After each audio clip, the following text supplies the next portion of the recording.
նախ թույլ տվեք երախտիկս հայտնել, որ ժամանակ եք տրամադրել եւ այս պահին ներկա եք գտնվում։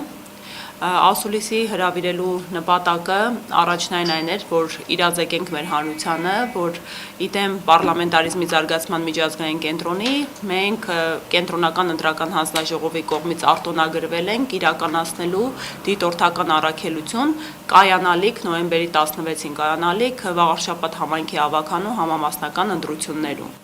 Մի փոքր նախապատմություն ներկայացնեմ, մեր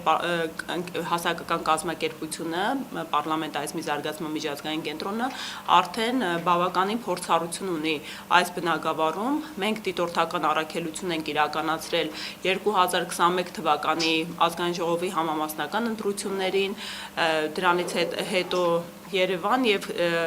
վերջին թարմ դեպքը Գյումրին էր,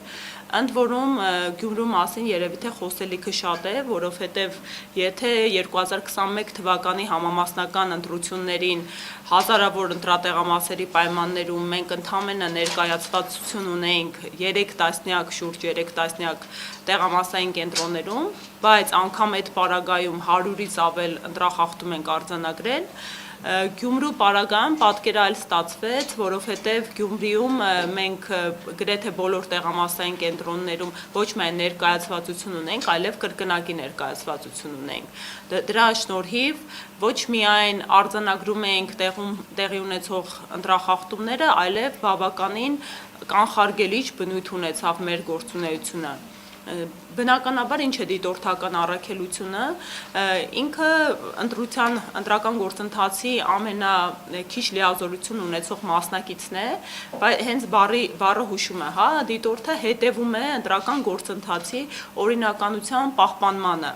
բայց այդ հետևելով, երբ դու տիրապետում ես, հա, գործընթացների իրավական կարգավորումներին, ընթացակարգերին, կողքի դիտորդի կարգավիճակում դու կարողանում ես օրինաչափություններ վերհանել, թե ընտրախախտումների տեսքով, թե նախապատրաստված հնարավոր թերացումների, ուշահարկումների տեսքով։ Ես մեր նույն Գյումրիի պարագայում եւս 100-ից ավելի ընտրախախտումներ ենք արձանագրել, խախտումները արդեն օրինաչափություն կա, տարանջատում ենք բովանդակայինի եւ տեխնիկականի։ Բացի այդ, զեկույցները մենք եւս տարանջատում ենք երկու փուլի նախընտրական քարոզչության ընթացքում արձանագրված խախտումների եւ հենց բուն ընտրության օրը արձանագրված խախտումների, որովհետեւ իրենց քանակով ու բովանդակությամբ իրենք համաչափ են որպես կանոն ստացվում։